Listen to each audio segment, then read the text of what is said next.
ഇന്ത്യക്കെതിരായ 4-ാം cricket ടെസ്റ്റിന്റെ ആദ്യ ദിനം ഓസ്ട്രേലിയക്ക് അവകാശപ്പെട്ടതാണെന്ന് പറയാം. 6 വിക്കറ്റിന് 311 റൺസ് എന്ന നിലയിലാണ് ഒന്നാം ദിനം അവർ കളി അവസാനിപ്പിച്ചത്. 4 മുൻനിര ബാറ്റർമാരുടെ 50+ സ്കോറുകളാണ് ഓസീസ് ഇന്നിംഗ്സിന് കരുത്തായത്. ഇന്ത്യൻ ടീമിന്റെ ഭാഗത്തു നിന്നുള്ള 3 വലിയ പിഴവുകളാണ് ഈ ടെസ്റ്റിൽ മുൻതൂക്കം നേടുവാൻ ഓസീസിനെ സഹായിച്ചത്. അവ എന്തൊക്കെയാണെന്ന് നമുക്കൊന്ന് പരിശോധിക്കാം. ഇന്ത്യൻ ടീം വരുത്തിയ ആദ്യത്തെ പിഴവ് വാഷിംഗ്ടൺ സുന്ദറിനെ ബൌളിംഗിൽ ഉപയോഗിക്കാൻ വൈകിപ്പിച്ചതാണ്. മുൻനിര ബാറ്ററായ ശുഭ്മാൻ ഗില്ലിനെ ഒഴിവാക്കിയാണ് പകരം അദ്ദേഹത്തെ കളിപ്പിച്ചത്. മെൽബണിലെ പിച്ചിൽ ടേണും ബൗൺസും കൊണ്ട് ഇമ്പാക്ട് ഉണ്ടാക്കുവാൻ വാഷിംഗ്ടണിന് സാധിക്കുമായിരുന്നു. പക്ഷേ ഓസ്ട്രേലിയയുടെ ഇന്നിംഗ്സിൽ വളരെ വൈകിയാണ് അദ്ദേഹത്തിന് ഇന്ത്യൻ നായകൻ രോഹിത് ശർമ്മ പന്ത് നൽകിയത്. ഓസ്ട്രേലിയൻ ഓപ്പണറായ ഉസ്മാൻ ഖവാജയ്ക്കെതിരെ വാഷിംഗ്ടൺ നല്ലൊരു ഓപ്ഷനായിരുന്നു. പക്ഷേ വാഷിംഗ്ടണിനെ തുടക്കത്തിൽ പരീക്ഷിക്കുവാൻ രോഹിത് തയ്യാറായില്ല. ഇത് ഓസീസ് താരത്തെ 50+ സ്കോർ കുറിക്കാൻ സഹായിക്കുകയും ചെയ്തു. ഓസീസ് ബാറ്റർമാർ ക്രീസിൽ നിലയുറപ്പിക്കുകയും സ്പിന്നർമാർക്ക് പിച്ചിൽ നിന്നും കാര്യമായ സഹായങ്ങളൊന്നും ലഭിക്കാതിരിക്കുകയും ചെയ്ത സമയത്താണ് വാഷിംഗ്ടൺ പന്തെറിഞ്ഞത്. ഇത് കാരണം ബൌളിംഗിൽ യാതൊരു ഇമ്പാക്റ്റും ഉണ്ടാക്കുവാൻ താരത്തിന് കഴിഞ്ഞതുമില്ല. മെൽബണിൽ ഇന്ത്യ വരുത്തിയ രണ്ടാമത്തെ പിഴവ് ഫാസ്റ്റ് ബൌളർ ആകാശ് ദീപിന് ന്യൂ ബോൾ നൽകിയില്ല എന്നതാണ്. പകരം ജസ്പ്രീത് ബുംറയ്ക്കൊപ്പം മുഹമ്മദ് സിറാജാണ് ന്യൂ ബോൾ കൈകാര്യം ചെയ്തത്. ഈ പരമ്പരയിലെ കഴിഞ്ഞ 3 ടെസ്റ്റിലും ഇന്ത്യൻ പേസാക്രമണത്തിന്റെ ഭാരം മുഴുവൻ ബുംറയ്ക്കായിരുന്നു. അദ്ദേഹത്തിന് വേണ്ടത്ര പിന്തുണ മറ്റുള്ളവരിൽ നിന്ന് ലഭിച്ചിട്ടില്ല എന്നതും കാണാം. സിറാജിന് കഴിഞ്ഞ 3 ടെസ്റ്റുകളിലും പ്രതീക്ഷിക്കൊത്ത പ്രകടനം പുറത്തെടുക്കുവാൻ സാധിച്ചിട്ടില്ല. വിക്കറ്റുകൾ എടുക്കുവാൻ പാടുപെട്ട അദ്ദേഹം ഒരുപാട് റൺസും വഴങ്ങി. അതുകൊണ്ട് തന്നെ ഈ ടെസ്റ്റിൽ സിറാജിന് പകരം ബുംറയ്ക്കൊപ്പം ആകാശ് ദീപിനെ ന്യൂ ബോൾ ബൌളറായി ഇന്ത്യക്ക് പരീക്ഷിക്കാമായിരുന്നു. സിറാജിനേക്കാൾ അപകടകാരിയാണ് 3-ാം ടെസ്റ്റിൽ അദ്ദേഹം കാണപ്പെട്ടത്.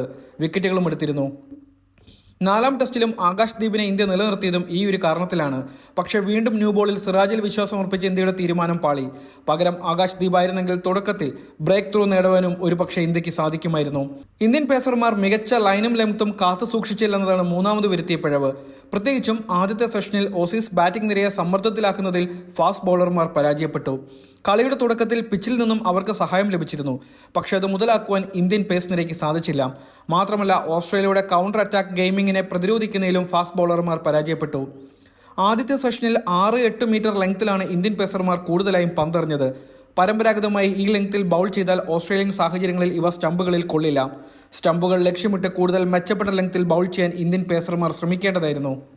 എന്തായാലും ഓസ്ട്രേലിയയെ കൂറ്റൻ സ്കോറിൽ നിന്നും തടഞ്ഞു നിർത്തിയെന്ന ലക്ഷ്യത്തോടു കൂടിയാണ് 4-ാം ടെസ്റ്റിന്റെ 2-ാം ദിനത്തിൽ ഇന്ത്യ ഇറങ്ങുന്നത്. 6 വിക്കറ്റിന് 311 റൺസ് നിലയിൽ ഇന്ന് കളി പുനരാരംഭിച്ച ഓസീസിനെ 500-ൽ താഴെ ടോട്ടലിൽ പിടിച്ചു നിർത്തുക എന്നതാണ് ഇന്ത്യക്ക് മുന്നിലുള്ള പ്രധാനപ്പെട്ട വെല്ലുവിളി.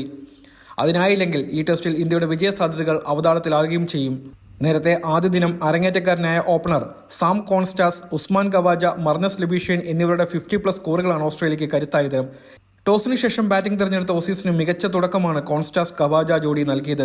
ആദ്യ വിക്കറ്റിൽ ഇരുവരും ചേർന്ന് 89 റൺസിന്റെ കൂട്ടുകെട്ടാണ് പടുത്തുയർത്തിയത്. ഈ ജോഡി കരുത്താർജിക്കവേ ലഞ്ച് ബ്രേക്കിന് തൊട്ടുമുമ്പ് രവീന്ദ്ര ജഡേജയാണ് ഇന്ത്യക്ക് കാത്തിരുന്ന് ബ്രേക്ക് ത്രൂ നൽകിയത്. അപകടകാരിയായ കോൺസ്റ്റാസിനെ ജഡ്ഡു വിക്കറ്റിന് മുന്നിൽ കുരുക്കുകയായിരുന്നു.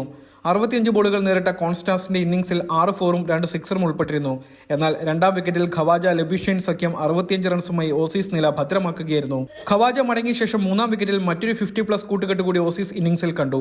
ലബീഷ്യൻ സ്മിത്ത് ജോഡി 83 റൺസാണ് അടിച്ചെടുത്തത്. ഇതോടെ ഓസീസ് ടോട്ടൽ 230 റൺസ് കടക്കുകയും ചെയ്തു. ട്രാവിസ് ഹെഡിനെയും മിച്ചൽ മാഷിനെയും 6 റൺസിന്റെ വ്യത്യാസത്തിൽ ഇന്ത്യ മടക്കിയെങ്കിലും സ്മിത്തിന്റെ ഇന്നിംഗ്സ് ഓസീസിനെ വലിയ സ്കോറിലേക്ക് നയിക്കുകയായിരുന്നു.